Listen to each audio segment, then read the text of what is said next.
Fruit juice point. So fruits juice అన్నది always ఎల్లప్పుడూ కూడా ఒక మంచి బిజినెస్ అనే చెప్పొచ్చు. ఎందుకంటే సీజన్కి సంబంధించి అండ్ ఒక్కొక్కసారి సీజన్స్ కూడా సంబంధం లేకుండా ఇప్పుడు అందరూ కూడా ఆసక్తి చూపిస్తున్నారు జ్యూస్ తీసుకోవడంలో.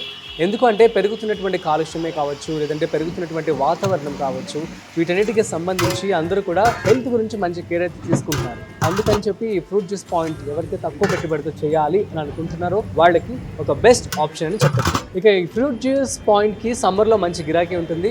ఒక ఏ పండునైనా సరే కూడా మనం క్రష్ చేస్తే అసలు చాలా అద్భుతమైన టేస్ట్ అయితే వస్తుంది. సో అయితే ఈ ఫ్రూట్ జ్యూస్ పాయింట్ కనుక మీరు స్టార్ట్ చేయాలంటే ఎటువంటి జాగ్రత్తలు తీసుకోవాలి, ఎంత ఇన్వెస్ట్మెంట్ అవుతుంది, తర్వాత ఎలాంటి లైసెన్సులు తీసుకోవాలి, దాని ద్వారా వచ్చే లాభాలు ఏంటి, ఎలాంటి ప్లేస్లో ఎంచుకోవాలి అనేది కూడా నేను ఇప్పుడు మీకు చెప్పబోతున్నాను. సో మిస్ అవ్వకుండా వీడియోని ఎండ్ వరకు చూసేయండి. నమస్తే, welcome to freedom of business Telugu YouTube channel. నేను మీ రాజీ పసుపులేటి. మొట్టమొదటిగా దీనికి 1,50,000 రూపాయల నుంచి 2,00,000 రూపాయల వరకు ఖర్చు అవుతుంది. సో కేవలం 1,00,000 రూపాయలు పెట్టుకుంటే మీరు ఈ బిజినెస్ని స్టార్ట్ చేసేయవచ్చు.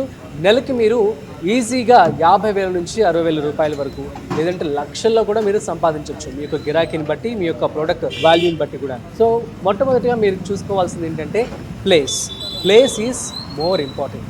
ఎందుకంటే బాగా రద్దీగా ఉన్న ప్లేసెస్లో కనుక మీరు పెట్టుకున్నట్లయితే మంచి రాబడి అయితే ఉంటుంది. అండ్ ఆల్సో మీరు ఒక గవర్నమెంట్ ఆఫీస్ కానీ, లేదంటే స్కూల్ కానీ, కాలేజ్ కానీ, అండ్ ముఖ్యంగా జిమ్ ప్లేసెస్ ఉంటుంది కదా, స్పోర్ట్స్ ఆర్ జిమ్ ఇన్స్టిట్యూషన్స్ ఉంటాయి కదా, అక్కడికి వెళ్ళి మీరు ఈ యొక్క బిజినెస్ స్టార్ట్ చేస్తే బాగా సేల్ అవుతాయి. అట్లాగే మార్కెట్ ఏరియా, సపోజ్ ఒక మార్కెట్, ఒక రైతు బజార్ లాంటిది కైండ్ ఆఫ్ థింగ్ ఏదైనా ఉన్నా కూడా అక్కడ జనాలు రద్దీగా ఎక్కువ ఉంటారు కాబట్టి అక్కడ కూడా మీ యొక్క బిజినెస్ని మీరు పెట్టుకోవచ్చు.